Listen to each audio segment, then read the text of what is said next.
Life Over Coffee. Conversations for transformation. Hello, everyone. This is Rick Thomas with Life Over Coffee. I'm so thankful that you are here. I have a special guest today. His name is Seth Gruber, and he is with the 1916 Project. And yes, you have heard that correctly. And if you don't know what that is, well, you want to hang on because this is a fantastic project that he has developed. And of course, this is not the beginning of what Seth has been doing. As someone said about him, he was born in the pro-life movement. And so we're going to build a runway. But what I want to talk about specifically is this 1916 project. But Seth, welcome to the Life Over Coffee podcast. Thank you, Rick. It's good to meet you. And thank you for letting me share my heart in these evil days. And I appreciate what you do for the kingdom. You're welcome, and you get the cool background award. I need to do some work with my background. Your place looks really Oh, great. thanks. Yeah, I still haven't found a place to hang this yet. I'm trying to decide where to put all my toys. But yeah, when you're tearing down high places and trying to end abortion, you need a place that you can enjoy being in. Well, I have a gift for interior design, and that knife does not fit with your motif at all. So if you would mail that to my I'll do that. address, I think it fits better with my gig than yours. That's a cool There you looking go. knife. All right, so Seth, I want to talk about the 1916 project. Obviously, from a marketing perspective, that's an outstanding title in the providence of God. It would be Yeah. 1916, but obviously that's a play on the nonsense that has come out over the last Yeah. few years with the 1619 project. I do want to That's get right. into it, but this statement here, you were born in the pro-life movement. So if you would, just a couple of things, a little bit about your background, uh, your mother particularly, I assume she was part of that, the movement. You're born into it, and then also just the White Rose Initiative, the ministry Yeah. that you all have, and that'll give us a nice ramp up to why there is a 1916 project. Yeah, amen. Yeah, I was born and raised in Los Angeles County in Southern California. I'm in the Midwest now just to move the kids closer to my in-laws and grandma and grandpa helping out.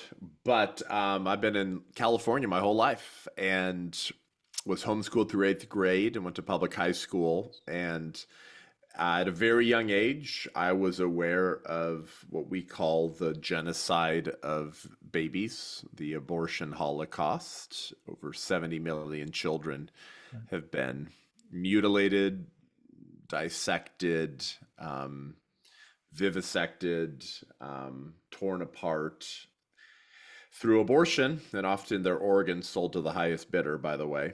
Our current vice president, when she was attorney general in California, was actually raiding the apartments of pro-life undercover journalists to get their footage because they had caught high-ranking Planned Parenthood corporate executives admitting how they haggle over the prices of specific body parts of aborted children to sell to labs to make a lot of money. So 70 million children, a third of my generation is missing, actually, Rick. I'm a millennial. I'm 32 years old now. And this is not just the greatest injustice in human history, it's America's great sin. Actually, it makes slavery look like child's play. Planned Parenthood kills more black lives every 14 days than the KKK lynched in a century. And that's statistical. And so my mother and father raised me with an understanding of our Christian duty in regards to these issues. I'll call it our heritage of Christian resistance that the Protestant church has lost. Actually, Rick, we walked away from our heritage of Christian resistance. And so I knew abortion was wrong, and I did the Walk for Life, and I raised funds for the Pregnancy Resource Center. In fact, my mother was the director of a pregnancy resource center in the late 80s and early 90s. So she was waddling around the pregnancy center in Los Angeles County, pregnant with me, loving on moms and saving babies. She stepped down to homeschool me and my sisters, fast track senior year of high school, because I wanted to go to public high school. And I was 18 and I had to pick a topic for my senior project, and everyone had to do this. You had to pick a topic, you had to do volunteer hours, you had to write a research paper, and then you had to give a presentation at the end of the year.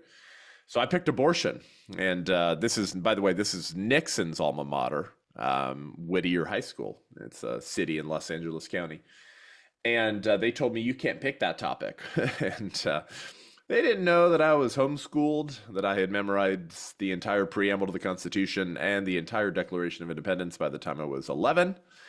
And so I said, that's not going to work. I recommend you read this Constitution. You're making me read in government class, or you're going to have a lawsuit on your hands. So at 18 years old, Rick, I threatened to sue my high school as a senior. So I eventually got a key to the school and was one of the most successful seniors there. So I was well loved and able to kind of throw my weight around. And so they backed off real quick, and I did my senior project on the issue of abortion. And so it's a lesson I've taken with me my whole life, and it comes to represent a lot of my ministry today, the White Rose Resistance, which is sometimes you just need courageous people to look at the doers of evil, the kind of Faustian sort of tyrannical neo-Marxist dwarves, and just tell them to sit down and shut up. And they often do. We just need men who will stand, women who will stand. It wasn't that big of a deal, but I learned that someone was trying to silence my pro-life expression in viewpoint discrimination. And I told them, you're not going to get away with that. And I won, and they lost. And we need more of that kind of courage in the church today. You were well loved by whom? Your peers or the administration, or both? Both, actually. Now, of course, there were students who hated me because of how vocal I was for pro-life. But I was varsity captain, cross country, track. And so I was well liked by the school and by the principal. But yeah, the superintendent, I threatened to sue the district for telling me I couldn't pick the topic of abortion. So I would imagine they did not understand your worldview, but they liked you. And so when you when you told them that there could be a lawsuit coming, then that put them in a bind. We like this guy, but what in the world is he talking about? But I assume that gave you some favor because they liked you.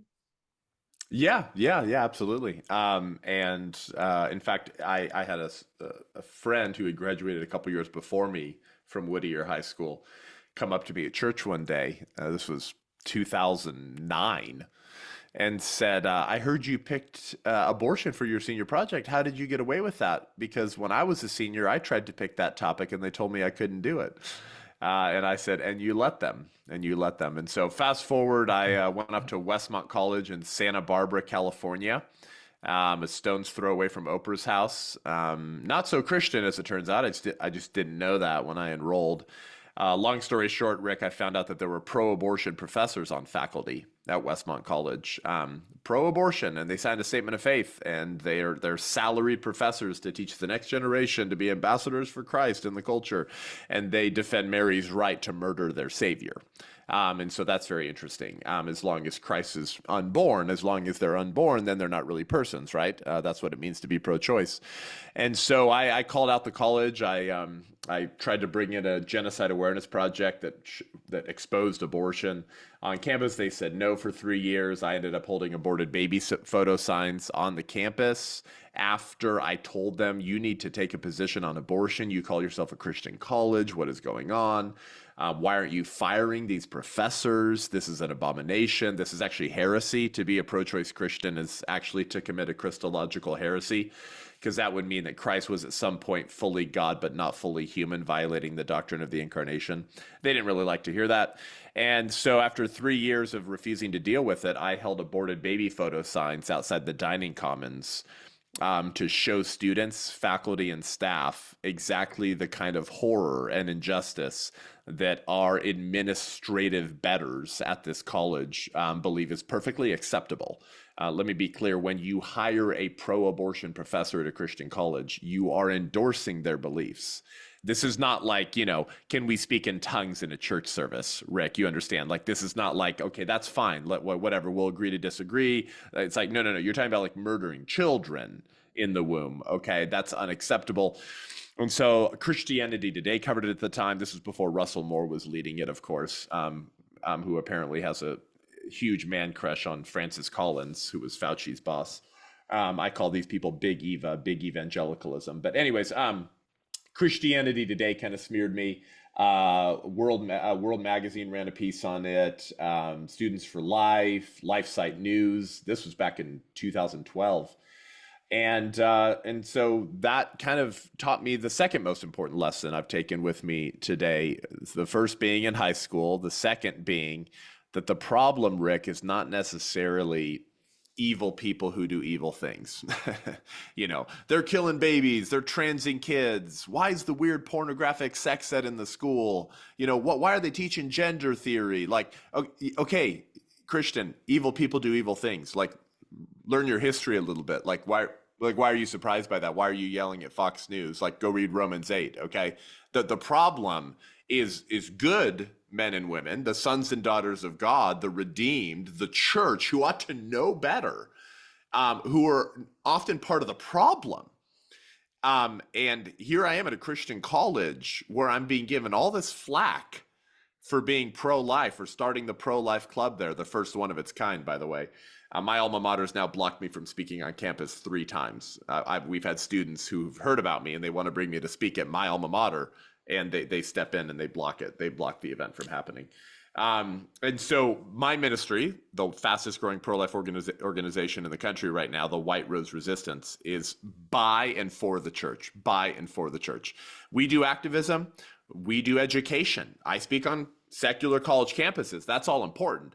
But our focus is to reawaken the blood-bought bride of Christ in America, to get back in the business of pure and undefiled religion, of Christian resistance, of tearing down a few high places for King Jesus. Because if God's people won't do that, who will?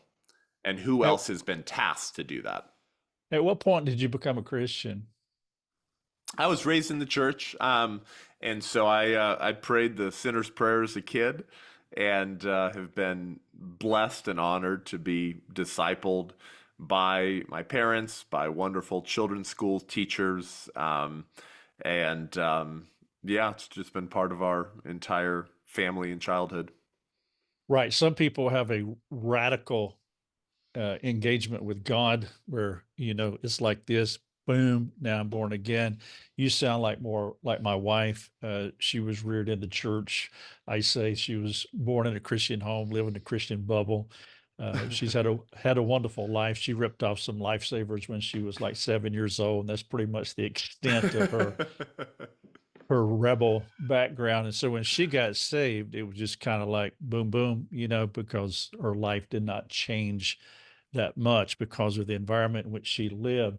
All right, so that's good. The courage question that I'm asking, that I want to ask here, God gave you a predisposition to courage, or at some point you just overcome the fear of man and I'm going to do this thing? I mean, has that been a character trait with you, or something that you had to repent, like say fear of man, and I'm passionate about this and I'm going to do it through hell or high water?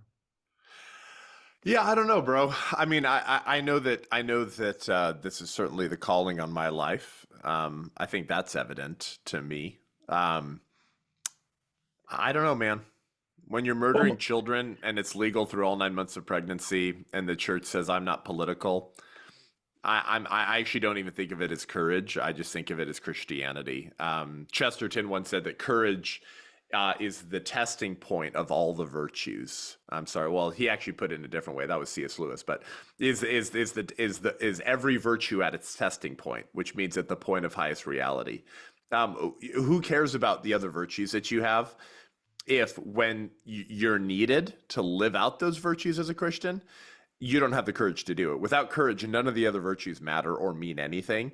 And so when I saw mutilated, aborted little children in the first trimester at 18 years old, it was the turning point of my life. At that point, it was like, this is state sanctioned, tax funded, and the church is silent, which is why Schaeffer once said every abortion clinic ought to have a sign out front that says open with the permission of the Church of Jesus Christ. And so for me, it doesn't even feel like courage. It just feels like Christianity. But I guess when there's so much cowardice in the culture, people doing common sense things look like heroes. Yeah, and that's this is my follow-up question. And yeah, I would use Christianity and courage synonymously. I would not give it a second compartment, but for some reason, our church, by and large, and I want to be careful here because there's a lot of people in the church who are doing a great work. You're one of those, and I know many more. I think sometimes we could say the church has not done, but that's not exactly true because the church is doing a lot. But with that said, there's a broad swath, and maybe the majority of the church. There's two things, one or two. I always thought it was apathy prior to the pandemic, that people are busy, they're living their hedonistic lifestyles, they're living the American dream, and they're kind of apathetic to these causes here. Then after the pandemic, it's like, wow, we are self-censoring. We are Yep. afraid. They're selling fear on CNN and we're buying it by the bucket load. And so now it's like, are you apathetic or are you afraid? And in my mind, the needle has shifted, that we're Yep. just really afraid to step out and do something. We have these causes, and you probably have had this experience. I know that I have, where people appreciate what you're doing. And would you keep doing what you're doing? And there's an implicit statement there. Would you keep doing it for me? Because Right. I am behind you. And by the way, that would be a literal statement. I am behind you. So what's the problem? Or what's the solution? One, if you agree with my analysis that we're self-censoring ourselves more out of cowardice than apathy, though apathy does play a part in it. What's the solution for this? Well, I think courage, like cowardice, is contagious. And so I think that the more Christian leaders, pastors, and believers are cowards, the more cowardice we'll see. And this is why boldness and the full counsel of God and bold teaching and preaching is so important from American pastors, because the sheep actually follow. Or at least that's what I've found, Rick, in that people follow their pastor. I mean, remember, the role of the church is actually not to the role of the pastor is not to get a bunch of people saved. It's to disciple the church. It's to disciple the flock. And Right. that, of course, that often crosses over, obviously, Sure. right? Like as you're discipling, people often get saved. And of course, every pastor should have an evangelistic sort of passion. But the scriptures are clear. The role of the pastor is not to go save San Diego. It's to shepherd the people to go do the work of the ministry. It's to disciple the people to go do the work of the ministry. And so why is that important? Because it's not the role of the pastor to end abortion, or to overturn Obergefell. The role of the pastor is to preach the full counsel of God, to disciple his flock to go do those things, to go be salt and light, to go be ambassadors for Christ, to have just a zealous, burning fervor for the kingdom. And that touches every facet of life, doesn't it? I mean, that's what a Christian worldview means. We don't have to get into eschatology to understand that our faith should touch every aspect of our lives, including the cultural and the political. And so as pastors in America have gotten more and more cowardly and silent, so have the people, and they've largely disengaged. And there's many kind of maybe ways we can trace that sort of back to you. I mean, you have the modernist fundamentalist crisis. A lot of our rot today in the church can maybe be traced back to that. But the point is, at some point, pastors decided, I'm going to try to hold on to the kind of orthodox theological convictions of the faith, and try not to be woke and try to preach through the Bible. And I'm going to let the culture burn down around me. I'm certainly not going to address issues that might be kind of politically supercharged or defined as politically supercharged by all the communists in the country and by the Democrats and well, they call themselves progressives, whatever. And, I mean, goodness gracious. Yeah, Rick, Tim Keller would say things like, he talked about a woman who came to his church who was an ACLU pro-abortion attorney living in Manhattan, who ended up getting saved. And then she said, and this is in my book, by the way, I tell this story with all the citations. She ended up getting saved, and she said, is abortion wrong, Pastor Tim? This is Tim Keller, guys, who was called the C.S. Lewis of the 21st century. And he said, yeah, it's wrong. And she said, oh, okay, well, if it's wrong, you should probably say it's wrong. But I'm glad that you didn't talk about that when I came to your church, because she said, if I had seen any references to the pro-life movement or abortion, I would have never come back. And Pastor Tim Keller, but this is an article from 1999, Rick. This is like way back.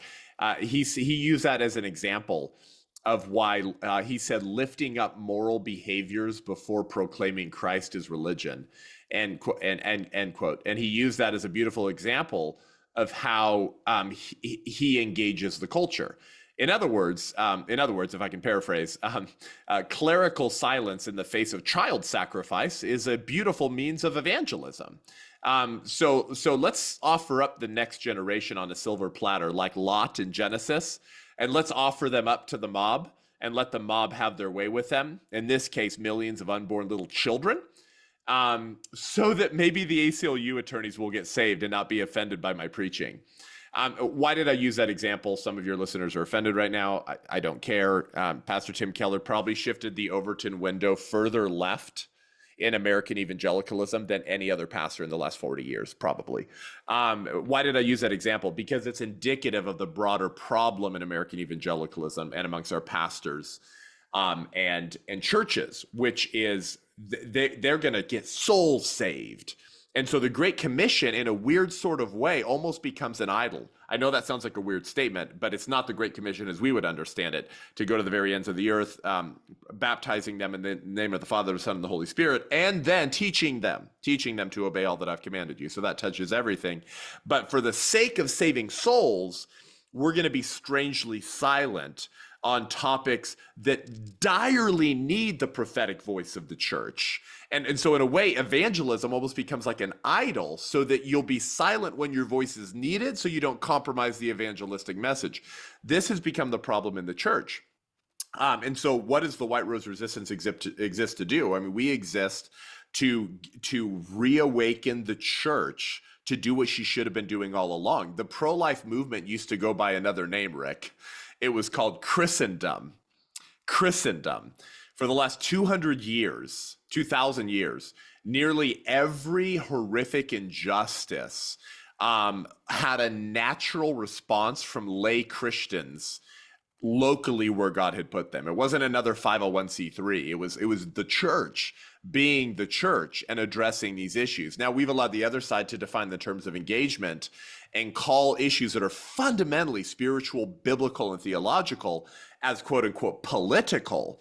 And so our pastors often live under the spell of the Johnson Amendment, this idea of like the separation of church and state, which guys, I don't know if you noticed this, but why don't they keep the state out of the church?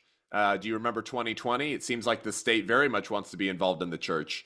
It's almost like the Johnson Amendment is one big fat lie, and they just want to prevent Christians from seeking to influence secular governments for God's purposes. Until the church gets back into the business of pure and undefiled religion, the orphan, the widow, children, the vulnerable, the despised, the unloved, we will not have revival or reformation in America. Because this is biblical, because God always gave the Israelites over to be ruled by those who hate them when it came to weird sex cult worship and child sacrifice. What we're seeing today is really no different, Rick. Yeah, and I see it in my world of biblical counseling. We live in a therapeutic culture. And so the Christian community has been put to sleep. And this is self-sabotage as much as outward sabotage, to where pastors spend most of their time trying to manage emotions of the congregation, and they don't want to offend people. Your message actually is quite divisive. I would not say it's unbiblical, since Jesus came to be a divider of men. But I see that in the church. If we don't wordsmith the right way, if we don't say it in the perfect way, Mm, somebody gets offended, and so we're managing these emotions, and there's really no clear call mm, any longer. And then when that John the Baptist person comes along, he's such an anomaly, but in reality, he should be what is normal. But we have imbibed in the culture so long that we live like them, and we have lost. I call it losing our gospel edge, and there's no question that's right. that we have lost it. So when did you start? Did you start the White Rose Resistance, or you in a group? How did that come about, and what is its main purpose? Yeah, after I graduated from college, Rick, I joined a small pro-life nonprofit and I started What's speaking your in degree in? schools. What's your degree? Religious studies and communication Okay. studies. Yeah. And Okay. so I started speaking in churches and schools, youth groups, like conferences, Protestant Catholic high schools in their chapel and stuff like this for years. And then when Roe v. Wade got overturned, I publicly launched the White Rose Resistance. We're just over 2 years old. And praise God, we're now the fastest growing pro-life organization in the country.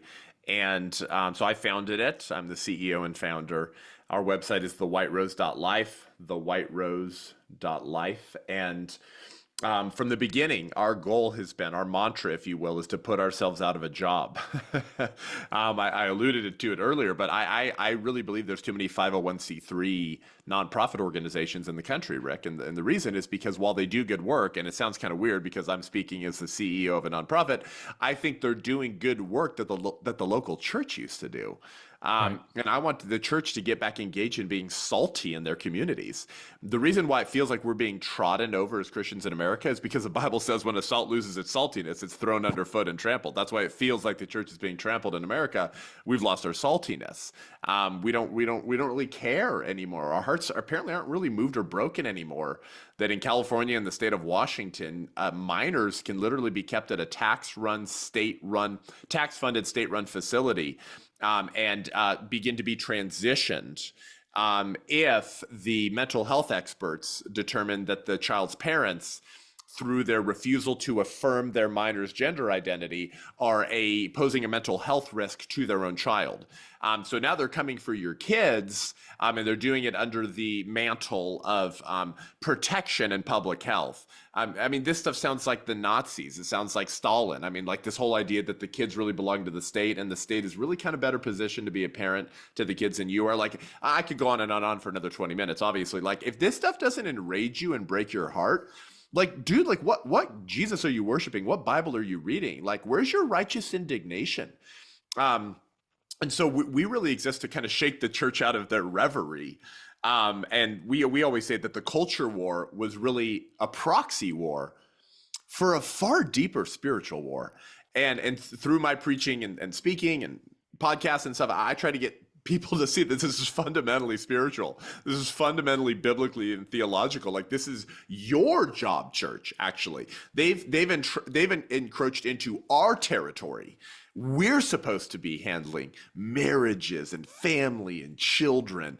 Okay. And so they're now in your backyard. They're now in your territory, church. They're encroaching on your job description. What are you going to do about it? And so with our film and book this summer, which is becoming an international movement, by the way, we just did a screening in Ireland. We have requests coming in from Australia and South America right now. So we actually are working on a translation of the book and the film into other languages. Is now we're launching White Rose Resistance chapters all around the country. We've already launched in Boise, Idaho. We're launching in Southern California and Denver in August, next month. And we're launching in Fort Worth in the fall. And we're launching in Tennessee, and we're trying to squeeze in a launch in Nevada this year as well. And we're going to have regional leadership and regional coordinators mobilizing local churches to get engaged in Christian resistance, which could look like activism, sidewalk counseling, prayer and worship events, public events, activism events in the public square, undercover journalism. Every chapter looks different because with the overturning of Roe v. Wade, Rick, every state's battle looks different now. But we really believe this is the job of the church, and we're here to champion, equip, mobilize, empower, enrage, and send out believers into this fight. So that's what we do. That's what we're about. And it's dark times, brother, but it is an exciting time to be alive. What would be the difference between your advocacy for pro-life and, let's say, Lila Rose, for example?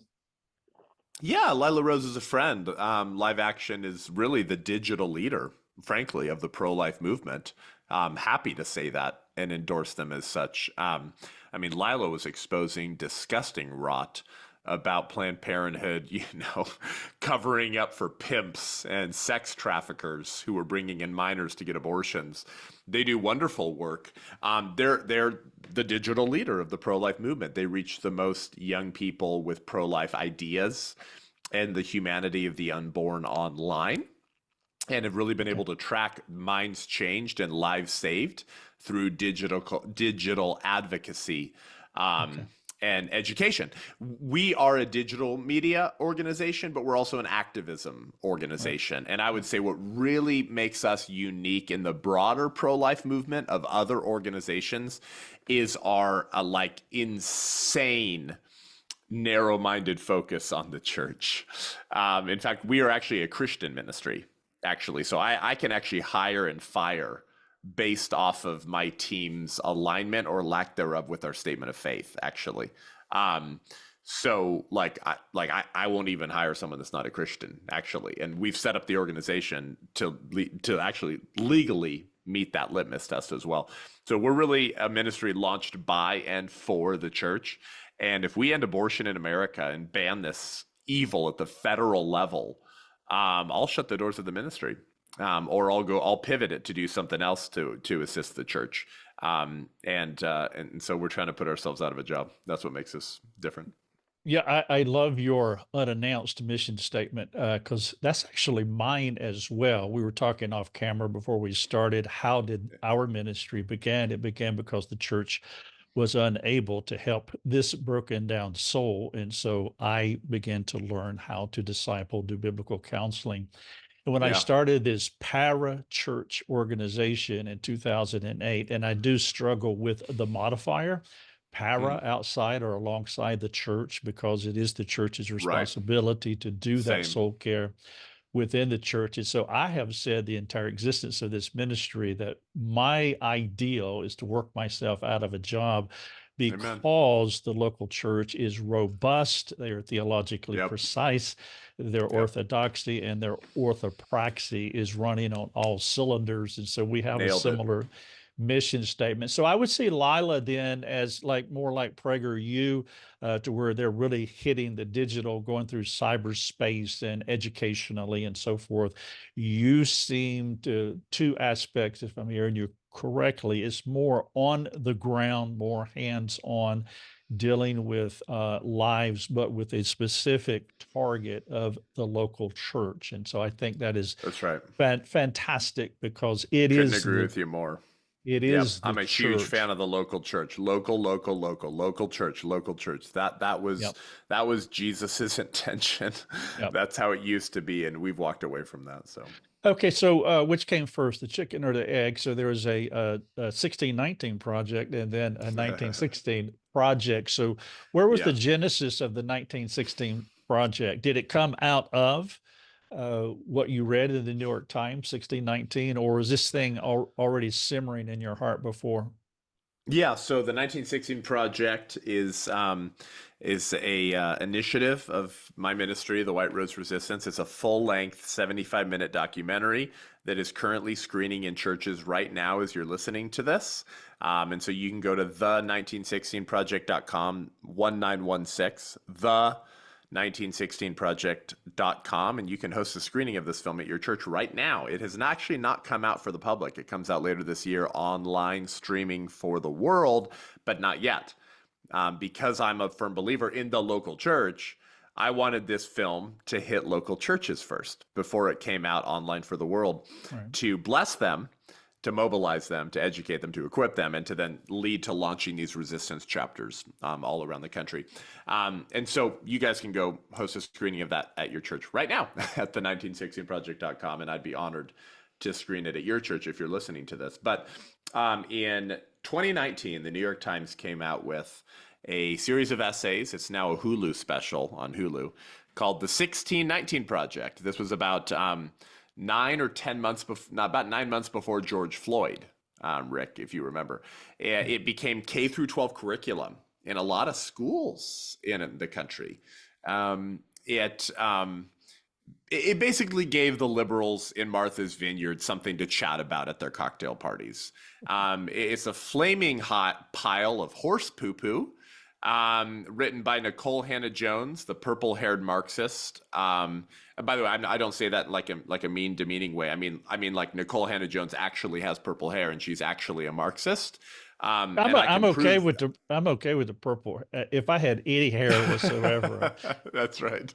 Marxism, no. Purple hair, yeah. Give me She some. was actually mentored by Angela Davis, and still is, to my knowledge. Angela Davis is this older woman now, and part of the second generation of the Frankfurt School disciples, which is, if you're listening to this and you're listening to Rick's podcast and you've ever heard of critical theory or critical race theory, Christian, that's where that comes from.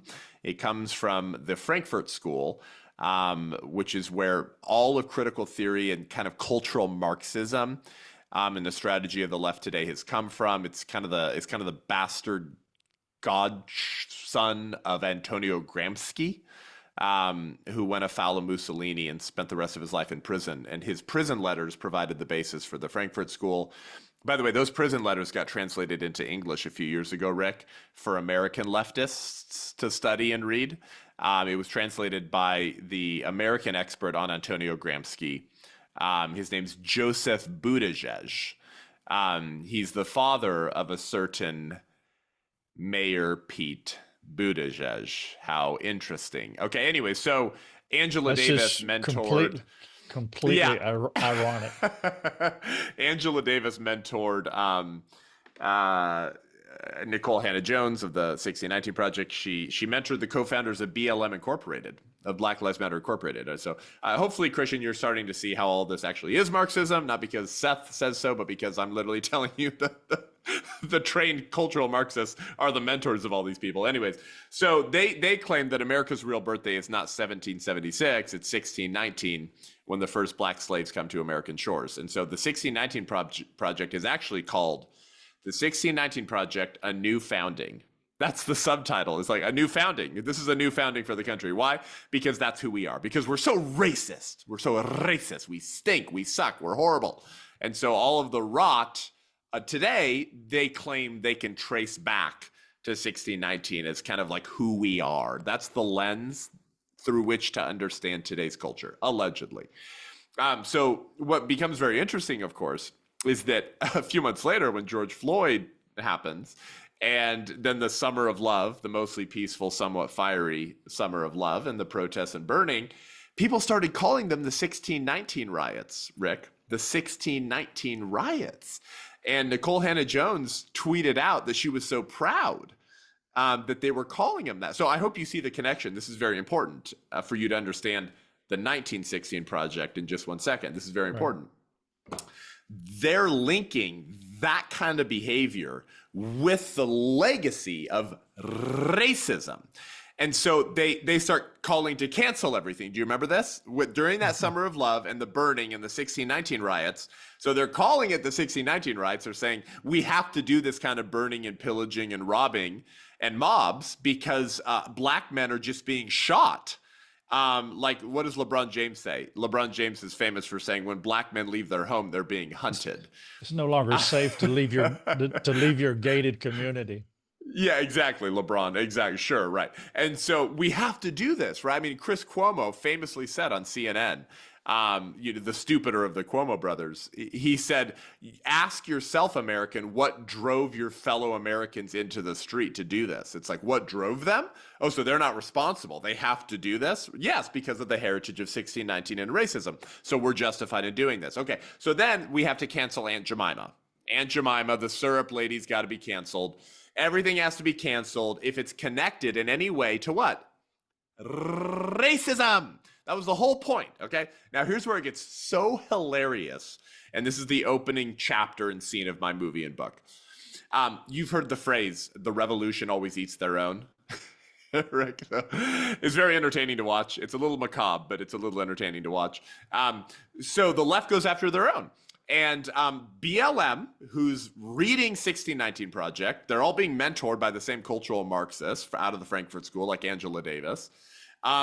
They start going after corporations if they can connect their kind of current fruit and success with racism way back in any way.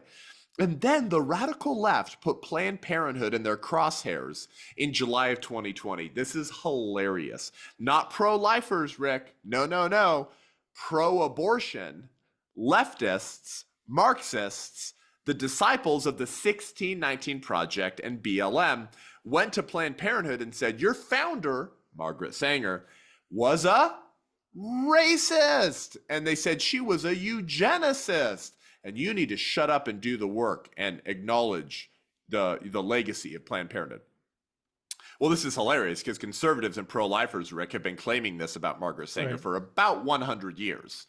And they've ignored those critiques, and they've carried water for this woman. Remember the Margaret Sanger Award? Guys, I don't know if you remember that. Barack Obama got the Margaret Sanger Award. Nancy Pelosi got the Margaret Sanger Award. Kamala Harris was trying really hard to get the Sanger Award, but she didn't get it.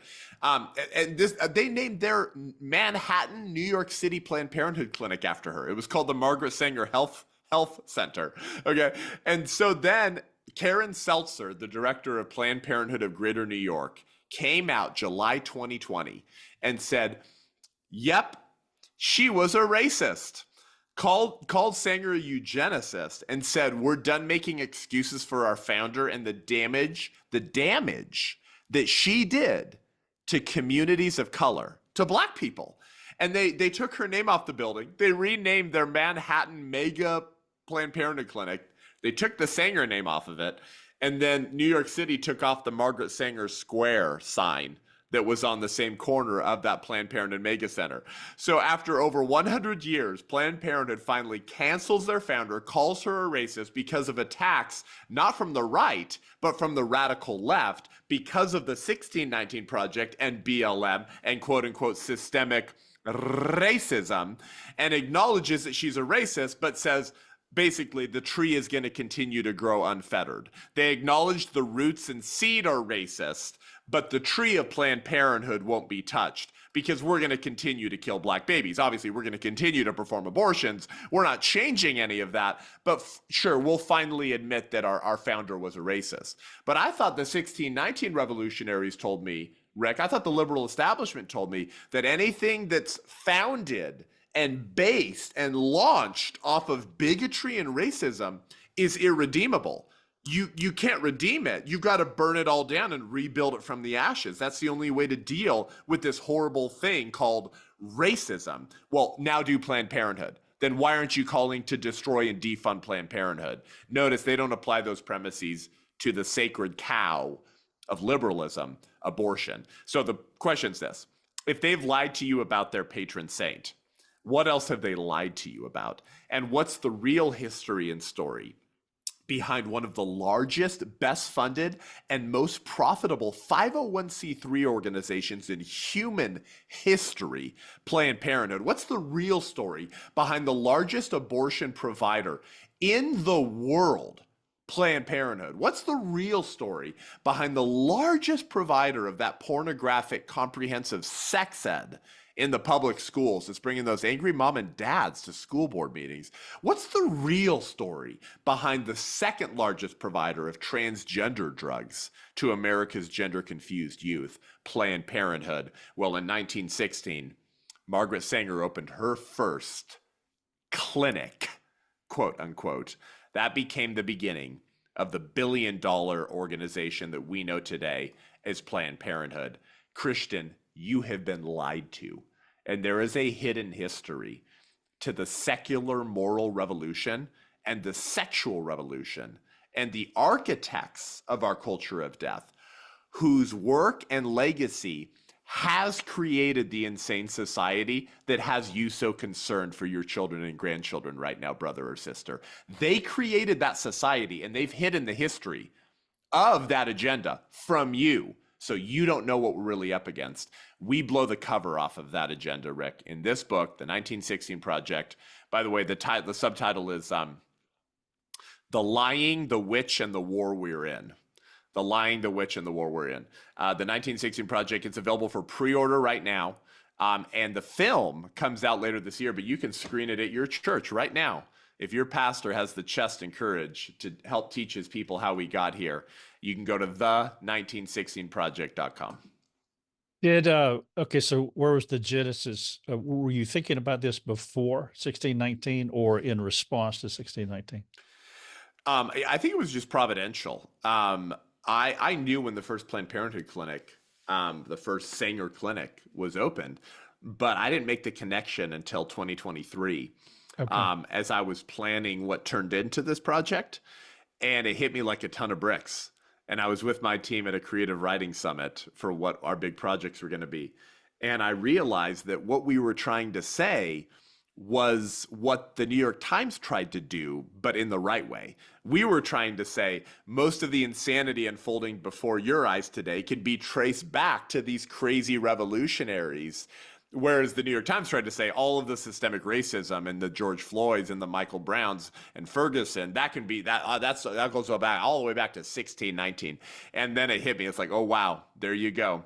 The first Planned Parenthood clinic, Sanger's first clinic, was in 1916, and most of the rot that's affecting our society today can be traced back to what happened in 1916, and we expose that all in this book and film. We see the illogicalness of their movement. They're trying to dismantle America because it's illogical. Truth, there's no truth to it, so truth can't stand. So it has to collapse on its own eventually, like Right. say taking down Margaret Sanger, for example. Yeah. But what's the end game? I do not understand I mean, we could, I suppose, just dismantling America, but then what? I mean, because what they're presenting is not going to build anything. I mean, it can't sustain itself. So what is their point? Yeah, well, it's to overturn Western civilization. But It's what's the end game? That doesn't, I know this sounds contradictory. That doesn't make sense. Well, obviously, none of it makes sense, but right. there is nothing after that. Yep. Well, so here's the thing, right, brother, is that every crisis, when things are out of control, it always gives an opportunity for our kind of cultural elites and our political betters to accrue a lot of power, if that makes sense. You must always have a crisis in order to accrue power. This is sort of a key element of the secular progressive moral revolution, if you will. There's a really interesting story, Rick, behind some of the aspects of what you're getting to. Like, what's their agenda? Have they ever said what that agenda is? Have they ever admitted it? Like, where are they trying to take America? And this is a really interesting story, and especially with your heart for the gospel and the church, I think you and your listeners will appreciate this. In the 1960s, Carroll Quigley, who was a mentor to Bill and Hillary Clinton, he began work on what became his magnum opus. It was a massive tracing of what he called the Anglo-American establishment. He was tracing kind of the foundational roots of organizations like the Trilateral Commission and the Committee for Foreign Relations, which morphed into 3 or 4 other organizations. And he wanted to create a history of this extraordinary quote unquote movement. And he traced the ideas of that movement to Antonio Gramsci. Again, the father of the sort of the Frankfurt School, and what Gramsci called the strategy of the robes. And what these Marxists realized, Rick, is that the riots in the street, you know, the police-free zone in Portland and Seattle, these things aren't working to usher in the revolution. There were a series of failed revolutions in the late 1800s and early 1900s. And so what some of the Marxists began to realize, today we call them leftists, is that we need to approach this more culturally. We need to control the culturally formative institutions of power. And so the strategy of the robes, according to Gramsci, is we need to get the robes of the academy and the clergy, the scientific organizations, the universities, and the courts. And then onward with the revolution. If you want to change the culture, you got to approach it culturally. And the book was called Tragedy and Hope, A History of the World in Our Time. Again, in the 1960s by Carroll Quigley. It was due to be published by Macmillan in 1966. And in a huge public relations splash, the books got to the warehouse from the printer. And then all of a sudden, the members of the Anglo-American establishment that Quigley was writing about and tracing their history felt that the book was premature, that it would expose the plan and the ideas too soon. They weren't ready for it. So all of the books, brother, were destroyed right before this massive public relations splash. And so a warehouse worker went, wait a second. And he sneaks 2 boxes out, not because like he wanted to expose. He just thought like, if they put all this money into this, maybe I can sell these and have an inheritance for my kids. Well, my mentor, Dr. George Grant, who has endorsed this book, and he's the key VIP guest in the film, he has one of the original copies. And there's nothing particularly incendiary about it. It's not like some QAnon, like weird, crazy, like world master plan. It's just a pretty straightforward history of how the cultural Marxists decided that instead of barricades in the street or burning down Minneapolis and Ferguson, they would capture the robes of the culturally formative institutions. Don't worry, I actually am going to answer your question about what's the final plan and why does it not make sense. I have not forgotten your question. So we want to get all the sort of liberal denominations of power, the mainstream ecclesiastical structures of our society. And Quigley traces this long-term strategy on how it would unfold in major institutions, be funded by Wall Street, and change the shape of Western society forever. He understood it was a battle of worldviews, and that's what Gramsci understood. That if you can infiltrate all the most basic institutions of society with your worldviews, you can change the next generation in the history forever. And according to Carroll Quigley, the key to this plan was one of the principles of the Frankfurt School. And here's what they called it. Max Horkheimer, one of the kind of founders of the Frankfurt School, called it enforced coercive toleration. Very interesting phrase. Enforced coercive toleration. This was originally developed by Herbert Marcuse, who, by the way, guess what? Mentored Angela Davis, who mentored Nicole Hannah-Jones, who mentored Black Lives Matter co-founders. Anyways, Herbert Marcuse, along with Wilhelm Reich, the 2 fathers of the kind of the free love movement, developed this idea too: enforced coercive toleration. The idea is that you pose as the benefactors of the people. You use mercy or the appearance of mercy as a mechanism to win the hearts of the people. This idea was well understood and instituted by Vladimir Karchov, one of Stalin's henchmen. And in 1923 and 1924 in Soviet Russia, he actually had a comprehensive ban on all charitable activities by churches. Talk about the local church, remember, Rick? Christians being the church in their local communities. Well, you can't have charities like that. Hospitals. What else, brother? What else did the Soviets ban? Food banks, counseling services, anything that be considered charitable, it had to be banned because the government could tolerate no rivals for the hearts of the people. Take them all over by the state. And so the state can pose as the benefactors to the people by saying, we're here for you to take care of you. Well, Gramsci Gramsci had actually studied Christianity. Karchov had actually studied for the priesthood. A lot of these people knew the stories of Christianity. And this is an incredible story. This comes from Luke 22. Jesus says to them, he says, the kings of the Gentiles exercise lordship. They lord it over the people. And those in authority over them are called benefactors. This is Luke 22, 25 through 27. But Jesus says, but not so with you, Remember, he says, rather let the greatest among you become as the youngest, and the leader is the one who serves. For who is greater, the one who reclines at the table or the one who serves? Is it not the one who reclines at the table? But I am among you as the one who serves.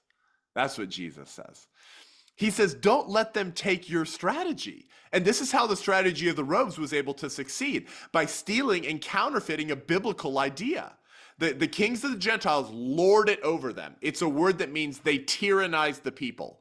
It's because they pose as the benefactors of the people. They're the ones that write the stimulus checks.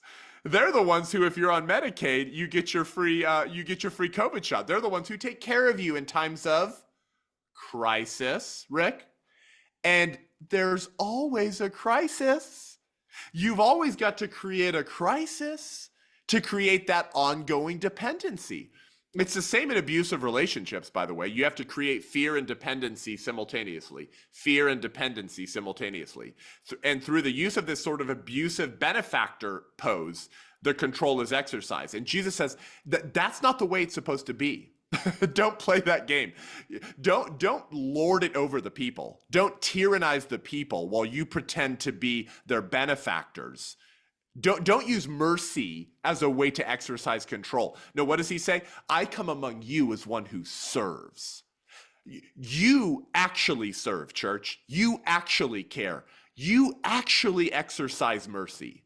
And as we know from the history of the church, Rick, every great advance and great revival is preceded by two things: intense prayerfulness and care for the needy, the hurting, the despised, the rejected, the unloved, and the unlovely.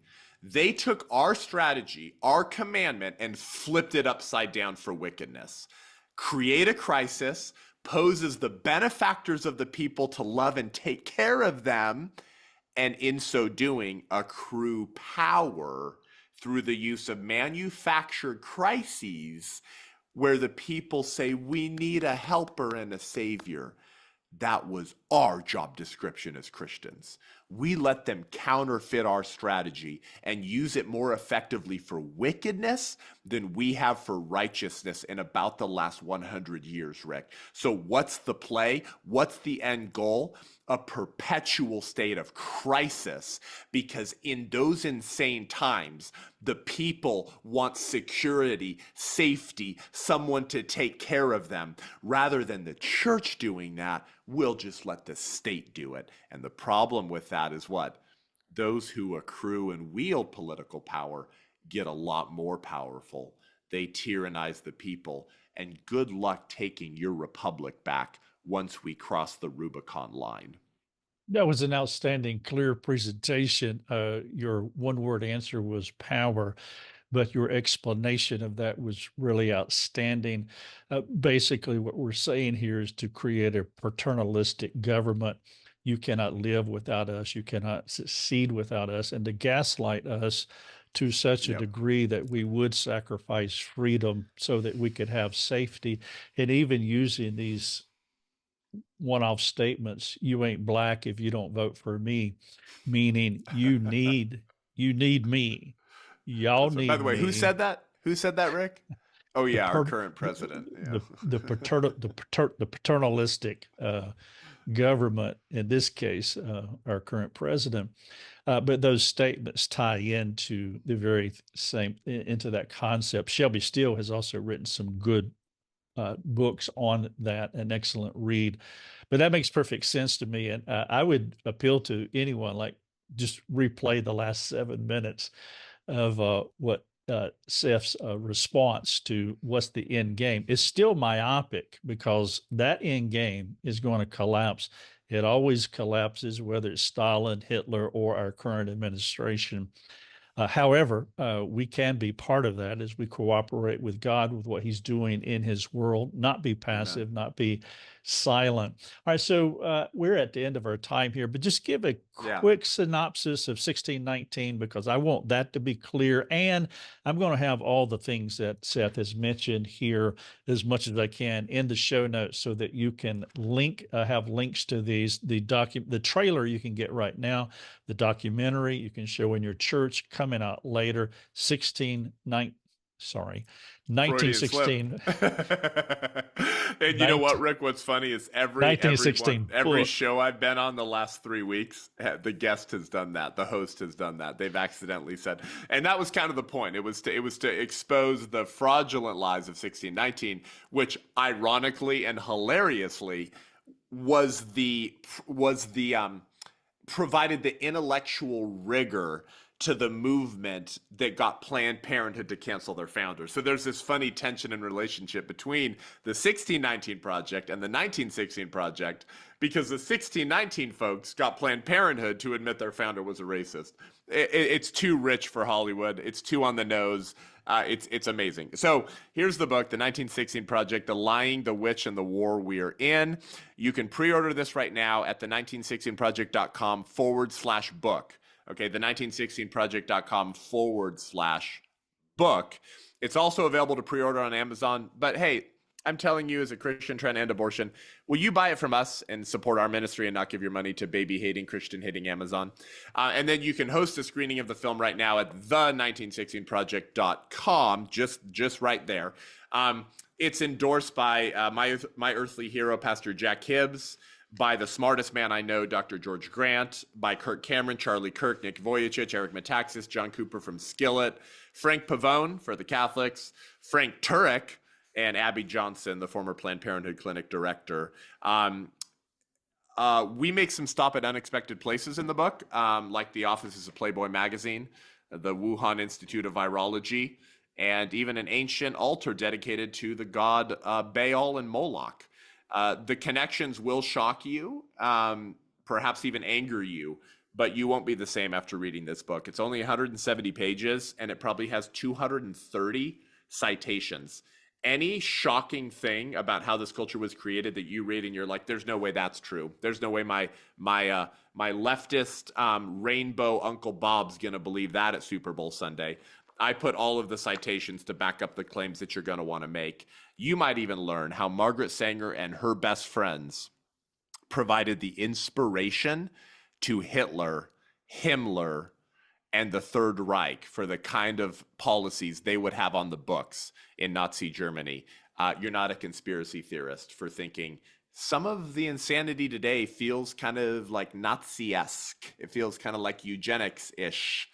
Yes, that intuition is correct, Christian. I just give you the firepower to be able to prove those convictions. So the 1916project.com, that's your one-stop shop for everything. We have hundreds of churches, Rick, lining up to screen it right now. And I've barely started my screening tour. We barely kicked off. So thank you, Rick, for having me on, for letting me share my heart on my soapbox. I went on a few soapboxes there. I appreciate you. And you guys can click in the show notes and pre-order some copies for your church and loved ones. Seth Gruber, outstanding. Thank you so much. You make a podcast easy, man. Thank you, Rick. Thank you for your time. I appreciate you. I'm doing no work, but my goodness, that was informative. God bless. We'll be praying for you, and we'll get this out to as many people as possible. Thank you so much. Thank you. Thanks for joining us. Learn more and get access to other resources at lifeovercoffee.com.